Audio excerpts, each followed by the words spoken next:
ஹாய்ங்க. இன்றைக்கி சண்டே ஆர்டரில் வந்து பெரி பெரி சிக்கன் பண்ணியிருக்கோம். ஸோ இது வந்து ஒரிஜினல் பெரி பெரி சிக்கன் சொல்ல முடியாது. இது similar to peri peri chicken மாதிரி டேஸ்ட் இருக்கும்.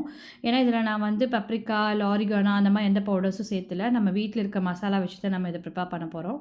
ஸோ இதில் என்னென்னா ஆயில் ஊற்றுனதுக்கப்புறம் வந்து பெரிய வெங்காயம் வந்து நல்லா பொடியாக நறுக்கி வச்சுருக்கணும். ஸோ அந்த பெரிய வெங்காயம் போடுறோம்.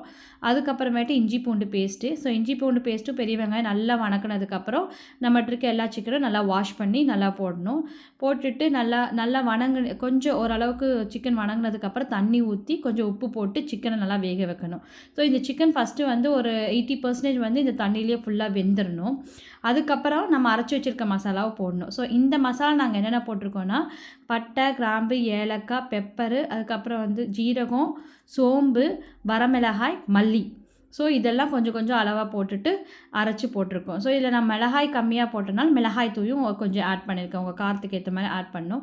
ஸோ கடைசியாக தண்ணி எல்லாம் சுண்டி கொஞ்சமாக தண்ணி இருக்கும்போது இந்த பவுடரை மட்டும் போட்டு நல்லா இது பண்ணணும்.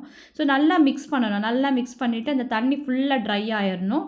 ஸோ இதில் வந்து என்னென்னா இந்த மசாலாஸ் வந்து கொஞ்சம் பச்சை வாசனையும் போயிடும். இது எல்லாமே நம்ம அப்படியே தான் எதுவும் வறுத்தெல்லாம் அரைக்க போகிறதில்ல, அப்படியே தான் நம்ம அரைச்சி போடுறோம். ஸோ இது ரொம்ப நல்லாயிருக்கும். கடைசியாக கொரியாண்டர் லீவ்ஸ் போட்டு நம்ம கார்னிஷ் பண்ணிக்கிறோம். ஸோ இது வந்து ரொம்ப நல்லாயிருக்கும். குழந்தைங்க வந்து சிக்கன் கிரேவியில் இருக்க சிக்கன் கூட அவ்வளோ சாப்பிட மாட்டாங்க. ஆனால் இந்த மாதிரி பண்ணும்போது கண்டிப்பாக அதை சாப்பிடுவாங்க. ரொம்ப நல்லாயிருக்கும். ஸோ இது ட்ரை பண்ணி பாருங்கள். லைக் பண்ணுங்கள், ஷேர் பண்ணுங்கள், சப்ஸ்கிரைப் பண்ணுங்கள். தேங்க்யூ.